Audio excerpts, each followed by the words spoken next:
दोस्तों, आप सभी का स्वागत है हमारे चैनल घोस्ट यात्रा पर। यहाँ हम लेकर आते हैं ज़मीनी सच्चाई से जुड़ी ऐसी खौफनाक और रहस्यमयी कहानियाँ जो सिर्फ डराती नहीं बल्कि कुछ सिखाकर भी जाती हैं। आज की कहानी है, ये बात आज से लगभग 15 साल पहले की है। मध्य प्रदेश और छत्तीसगढ़ की सीमा पर बसा एक छोटा सा गांव सोनपुरा।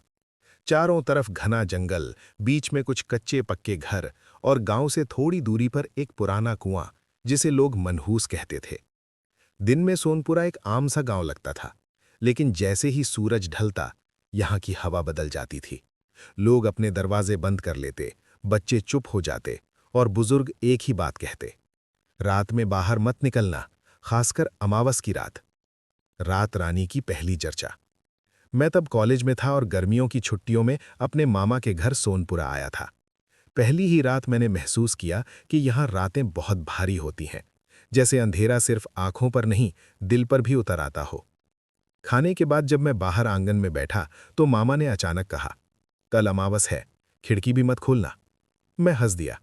मामा, अब भूत प्रेत की कहानियां कौन मानता है? मामा ने मेरी तरफ देखा। उनकी आंखों में डर साफ दिख रहा था। ये कहानी नहीं है, रात रानी है। कौन थी रात रानी? गांव वालों के मुताबिक करीब 30 साल पहले सोनपुरा में एक बहुत सुंदर औरत रहती थी। उसका असली नाम कोई नहीं जानता था। लोग उसे रानी कहते थे क्योंकि वो हमेशा लाल साड़ी पहनती थी, बालों में सफ़ेद फूल और गले में लंबी माला। वो ज़्यादातर रात में ही दिखती थी। शुरुआत में लोगों को लगा कि कोई शहर से आई औरत है, लेकिन धीरे धीरे अजीब बातें होने लगीं। जो आदमी रात में उसे अकेले देखता, वो कुछ ही दिनों में बीमार पड़ जाता। कुछ लोग अचानक गांव छोड़कर भाग गए। 2 लोग ऐसे भी थे जो रात में कुएं के पास गए और फिर कभी नहीं मिले। इसके बाद एक दिन वो औरत अचानक गायब हो गई। लेकिन कहानी यहीं खत्म नहीं हुई। अमावस की पहली रात। अगली रात अमावस थी। गांव में अजीब सी खामोशी थी। कुत्ते तक नहीं भौंक रहे थे। हवा भी जैसे रुक गई हो। करीब रात के 12 बजे छन छन छन छन पायल जैसी आवाज आई। मेरी नींद खुल गई। मैंने खिड़की से झांकने की गलती कर दी। सड़क के बीचों बीच वो खड़ी थी। लाल साड़ी, नीली सी चमड़ी, आंखें अस्वाभाविक रूप से सफ़ेद और होठों पर अजीब सी मुस्कान। उसके हाथ में सफ़ेद फूलों की माला थी जिससे पानी टपक रहा था। वो धीरे धीरे मेरे घर की तरफ बढ़ रही थी। मेरे शरीर ने काम करना बंद कर दिया। मैं चिल्लाना चाहता था लेकिन आवाज़ गले में ही फंस गई। तभी मामा ने मेरा हाथ पकड़ लिया। देख मत, अगर उसने देख लिया तो बुला लेगी। गांव की सच्चाई। अगली सुबह गांव में हड़कंप मचा हुआ था। पास के घर का एक लड़का रात से गायब था। लोगों ने बताया कि उसने रात में किसी औरत को फूलों की माला पहनाते देखा था और वो उसी के पीछे चला गया। तभी गांव के सबसे बुजुर्ग व्यक्ति हरिहर बाबा ने असली सच्चाई बताई। 30 साल पहले वही औरत एक सामान्य इंसान थी। उसकी शादी तय हुई थी, लेकिन शादी की रात उसके साथ धोखा हुआ। गांव के कुछ लोगों ने मिलकर उसे बदनाम किया और इज्जत के डर से उसने उसी कुएं में कूदकर जान दे दी। मरते वक्त उसने बस इतना कहा था, अब मैं हर अमावस को लौटूंगी और अकेले चलने वालों को अपने साथ ले जाऊंगी। कुएं के पास। गांव वालों ने तय किया कि इस बार सब मिलकर उस कुएं के पास जाएंगे। हरिहर बाबा ने कहा, अगर आज उसे शांत नहीं किया तो ये गांव खत्म हो जाएगा। रात होते होते हम सब मशाले लेकर कुएं की तरफ बढ़े। अचानक हवा तेज हो गई। पेड़ों की पत्तियां चीखने लगीं। कुएं के पास वही लाल साड़ी दिखाई दी। उसकी आवाज गूंजी, आज कौन आया है मेरे साथ? उसकी आंखें सीधी मुझ पर थीं। मेरे पैर कांप रहे थे। उसने फूलों की माला मेरी तरफ बढ़ाई। हरिहर बाबा ने जोर से मंत्र पढ़ना शुरू किया। मशालों की लौ तेज हो गई। वो जोर जोर से हंसने लगी।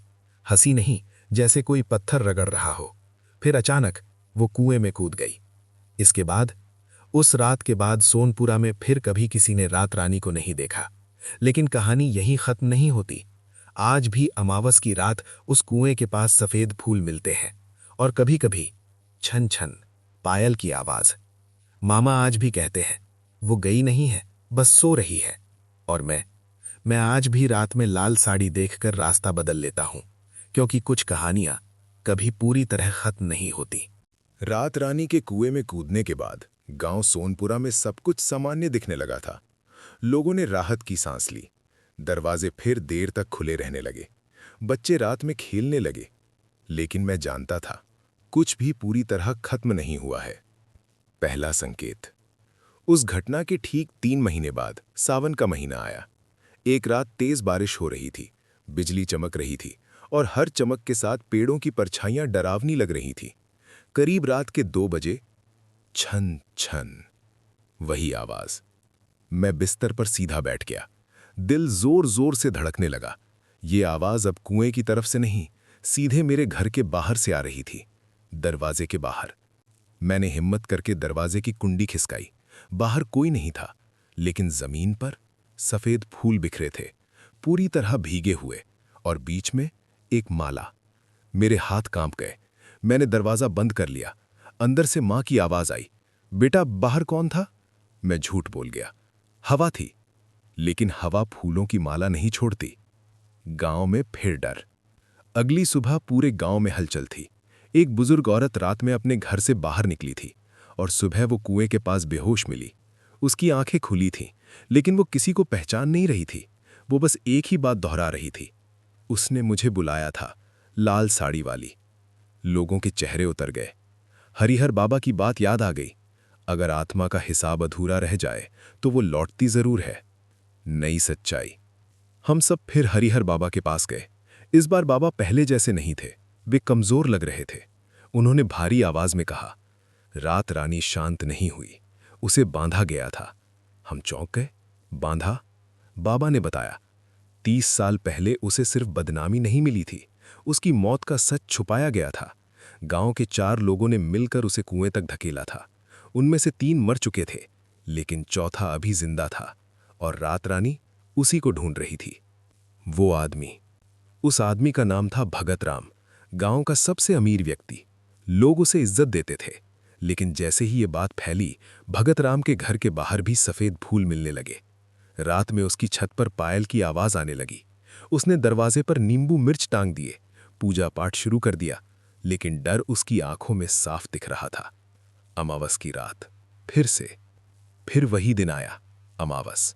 इस बार बारिश नहीं थी, आसमान साफ था, चांद नहीं, लेकिन अंधेरा गहरा था। भगत राम का घर अचानक अंधेरे में डूब गया। बिजली चली गई, और तभी पूरा गांव उस चीख से गूंज उठा। घर के अंदर जब हम अंदर पहुंचे, भगत राम जमीन पर बैठा कांप रहा था। दीवार पर पानी से लिखा था, अब बारी पूरी होगी। कमरे में ठंड थी, सांस से भाप निकल रही थी। फिर आई वही आवाज, चलो। लाल साड़ी धीरे धीरे अंधेरे से बाहर आई। उसका चेहरा पहले से ज्यादा डरावना था, मुस्कान चौड़ी, आंखें बिल्कुल सफेद। भगत राम रोने लगा, माफ कर दे, माफ कर दे। रात रानी ने माला आगे बढ़ाई। इस बार उसने मना नहीं किया। अंत या शुरुआत? जैसे ही उसने माला पकड़ी, हवा जोर से चली, दरवाजे बंद हो गए। एक तेज चीख और सब कुछ शांत।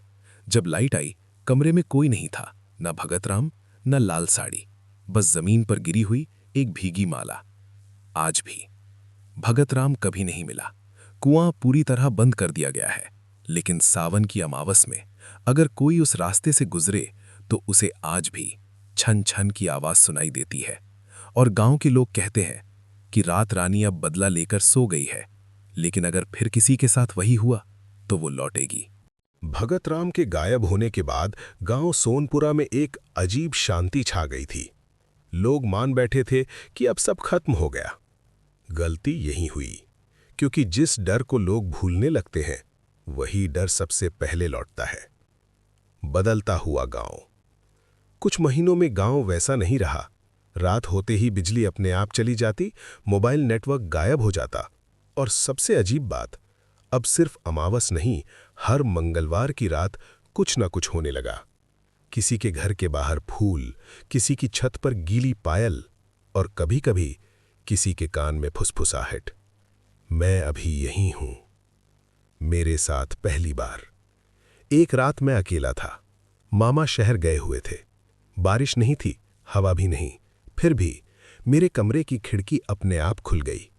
कमरे में मोगरे की खुशबू फैल गई, वही खुशबू जो रात रानी के साथ जुड़ी थी। मेरे सामने दीवार पर एक परछाई उभरी, लंबे बाल, लाल साड़ी की सिलवटें, लेकिन इस बार वो मुझे डराने नहीं आई थी। उसकी आवाज आई, तुम मुझे देख सकते हो। सच का खुलना। मैं कांपते हुए बोला, तुम चाहती क्या हो? परछाई स्थिर हो गई। फिर उसने कहा, मेरा बदला पूरा नहीं हुआ, मेरा नाम आज भी कलंक है। मुझे समझ आ गया, गांव ने कभी सच स्वीकार ही नहीं किया था। लोगों ने बस एक आदमी को दोष देकर अपने पाप ढक लिए थे। रात रानी को शांति नहीं, सच चाहिए था। पुरानी डायरी। अगली सुबह मैं उस पुराने स्कूल के खंडहर में गया। वहीं उसकी डायरी मिली, पीली पन्नों वाली, भीगी हुई। उसमें लिखा था, मैंने कुएं में कूदने का फैसला नहीं किया था, मुझे धकेला गया था, और जब मैं चीखी तब सबसे पहले जो चुप रहा वही सबसे बड़ा गुनहगार था। डायरी के आखिर में 4 नाम नहीं, पूरे गांव का जिक्र था। अंतिम रात। उस रात मैंने फैसला कर लिया, अगर सच सामने नहीं आया तो सोनपुरा कभी सुरक्षित नहीं होगा। मैंने गांव के चौपाल में सबके सामने डायरी पढ़ी। लोगों के चेहरे सफेद पड़ गए, कोई रोया, कोई गुस्से में था। तभी हवा भारी हो गई, दीपक बुझ गए, और वो पहली बार सबके सामने आई। लाल साड़ी नहीं, अब सफेद। उसकी आंखों में गुस्सा नहीं था, बस थकान थी। उसने कहा, अब तुम जानते हो, अब याद रखोगे। जो बदला नहीं वो मुक्ति थी। कोई चीख नहीं, कोई मौत नहीं, बस अचानक वो धुंध में घुल गई, और उसी पल गांव की हवा हल्की हो गई। आज सोनपुरा में कोई रात रानी की कहानी हॉरर की तरह नहीं सुनाता। लोग कहते हैं वो भूत नहीं थी, वो हमारी चुप्पी की सजा थी। लेकिन मैं जानता हूं, अगर कभी फिर सच को दबाया गया तो किसी अमावस की रात कहीं ना कहीं पायल फिर बजेगी, छन छन। रात रानी के सामने आने के बाद सोनपुरा में कुछ समय के लिए सब ठीक लगने लगा था।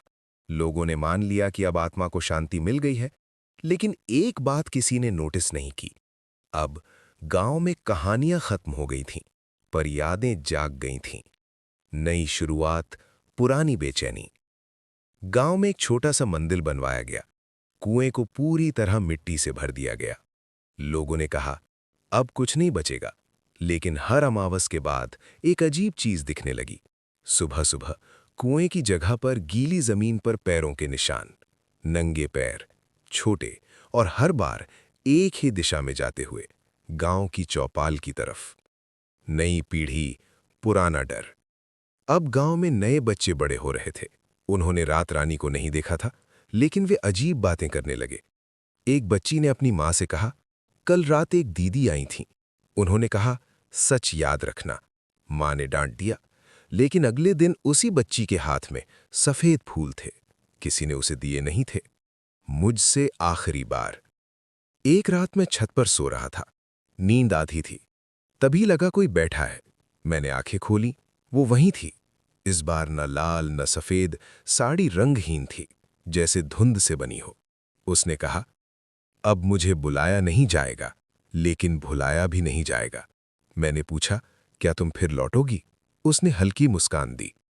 मैं लौटूंगी नहीं, मैं यहीं रहूंगी, हर उस जगह जहां सच को दबाया जाएगा। असली डर। उस रात मुझे समझ आया, रात रानी कोई भटकती आत्मा नहीं थी, वो एक चेतावनी थी। जब भी कोई लड़की चुप कराई जाएगी, कोई सच दबाया जाएगा, कोई गुनहगार बच निकलेगा, तब रात रानी का नाम बदलेगा, लेकिन उसकी मौजूदगी बनी रहेगी। आज की बात। आज सोनपुरा में सब कुछ सामान्य है। नई सड़कें हैं, मोबाइल टावर है, बच्चे हंसते हैं, लेकिन कोई भी अमावस की रात अकेले बाहर नहीं निकलता, क्योंकि अब लोग जानते हैं, डर हमेशा किसी भूत का नहीं होता। कभी कभी डर हमारी अपनी चुप्पी बन जाता है। और अगर कहीं दूर रात के सन्नाटे में हल्की सी आवाज आए, छन छन, तो समझ लेना कहानी अभी जिंदा है। अगर आपको ऐसी रोंगटे खड़े कर देने वाली कहानियां पसंद आती हैं, तो चैनल घोष्टी यात्रा को सब्सक्राइब करना मत भूलिए।